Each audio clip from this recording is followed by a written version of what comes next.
Spoken English സീരീസിൻ്റെ മറ്റൊരു എപ്പിസോഡിലേക്ക് നിങ്ങൾക്ക് സ്വാഗതം. എൻ്റെ പേര് ജസ്റ്റിൻ തോമസ്.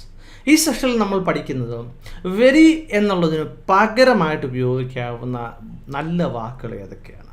ഫോർ എക്സാമ്പിൾ, ഞാൻ നിങ്ങളോട് പറയുകയാണ് very hot, very very small എന്നൊക്കെ നമ്മൾ പറയാവുന്നതാണ്. അപ്പോൾ അതിന് പകരം ഈ വെരി എന്നുള്ള ഉപയോഗിക്കുന്നത് അത്ര നല്ല ഒരു കാര്യമല്ല.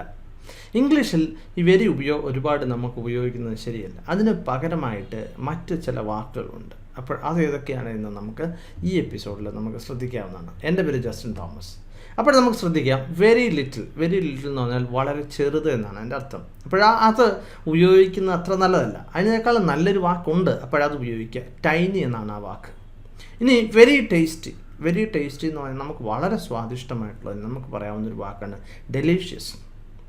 ഇപ്പോഴും നമുക്കൊരു സദ്യ തന്നു, അപ്പോൾ നമുക്ക് പറയാവുന്നതാണ് ഇറ്റ് വാസ് ഡെലീഷ്യസ് എന്ന് പറഞ്ഞാൽ വളരെ നല്ലതായിരുന്നു എന്ന് നമുക്ക് പറയാവുന്നതാണ്. ഓക്കെ, വേറൊന്നാണ് വെരി ആംഗ്രി. വെരി ആംഗ്രി എന്ന് ഭയങ്കര ദേഷ്യം. ഭയങ്കര ദേഷ്യത്തിന് നമുക്ക് പറയാവുന്ന വാക്കാണ് ഫ്യൂരിയസ്. ഇനി വെരി അഫ്രെയ്ഡ്. വെരി അഫ്രെയ്ഡിന് പകരമായിട്ട് എന്ന് പറഞ്ഞാൽ വളരെ പേടിച്ച് എന്നുള്ളതാണ്. അതിന് പകരമായിട്ട് പറയാവുന്ന ഒന്നാണ് ടെറിഫൈഡ്. ടെറിഫൈഡ് എന്നുള്ള വാക്കാണ് അതിന് പറയാം. ഇനി വെരി ടയേർഡ് എന്ന് പറഞ്ഞാൽ എന്താണ്, നമുക്ക് ഭയങ്കര ക്ഷീണമുണ്ട്, ഞാൻ ഭയങ്കരമായിട്ട് ക്ഷീണിച്ചെന്ന്, എക്സോസ്റ്റഡ് എന്ന് നമുക്ക് പറയാവുന്നതാണ്. ഇനി മറ്റൊന്നാണ് വെരി ഹോട്ട്. വെരി ഹോട്ട് എന്ന് പറഞ്ഞാൽ അതിന് പകരമായിട്ട് പറയാവുന്ന വാക്കാണ് ബോയിലിംഗ്. ഓക്കെ, ഇനി മറ്റൊന്നാണ് വെരി ബിഗ്. വളരെ വലുത്. വളരെ വലുതിന് നമുക്ക് പല പല വാക്കുകൾ ഉപയോഗിക്കാം. ഒന്ന് ഇനോർമസ്. ഇനോർമസ് എന്നുള്ള വാക്ക് ഉപയോഗിക്കാം. മറ്റൊന്ന് ജൈഗാൻറ്റിക്. ഇത് ജൈജാൻറ്റിക് അല്ല, ജൈഗാൻറ്റിക് എന്നാണ് പറയുന്നത്. ജൈഗാൻറ്റിക്. അല്ലെങ്കിൽ നമുക്ക് പറയാവുന്നൊരു വാക്കാണ് ഹ്യൂജ്. നമ്മൾ ഉപയോഗിക്കുന്ന ഒരു വാക്കായിരിക്കും ഹ്യൂജ്. ഇനി ഭയങ്കര തണുപ്പ് എന്നുള്ളതിന് വെരി കോൾഡ്. വെരി കോൾഡിന് പകരമായിട്ട് ഉപയോഗിക്കാവുന്ന വാക്കാണ് ഫ്രീസിങ്. ഫ്രീസിങ്. ഇനി വളരെ വൃത്തികേടായിട്ട് അതിന് വെരി ഡേർട്ടി എന്ന് നമുക്ക് പറയാം. അതിന് പകരമായിട്ട് ഉപയോഗിക്കാവുന്ന നല്ല വാക്ക് ഫിൽത്തി എന്നാണ്. ഫിൽത്തി. ഇനി വളരെ നല്ലത് വെരി ഗുഡ്. വെരി ഗുഡ് നമുക്ക് എന്ത് പറയാം, ഗ്രേറ്റ് എന്ന് നമുക്ക് പറയാം. Great. Very bad. Very bad എന്ന് പറഞ്ഞാൽ വളരെ മോശം. ഓഫുൾ. ഓഫുൾ എന്ന് നമുക്ക് പറയാവുന്നതാണ്. ഇനി വെരി ഹംഗ്രി. ഞാൻ ഭയങ്കരമായിട്ട് വിശന്നിരിക്കുകയാണ്. Very hungry.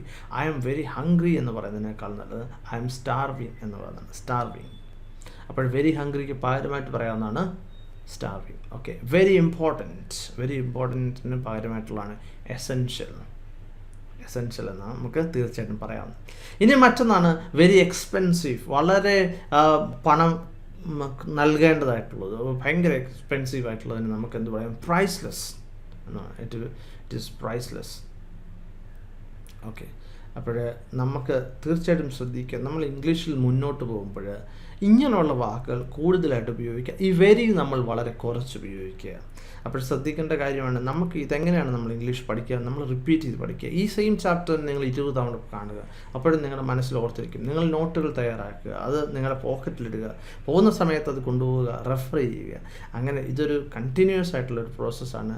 അപ്പോൾ നിങ്ങൾക്ക് എല്ലാ ആശംസകളും നേടുന്നു. Thank you very much for watching and God bless you.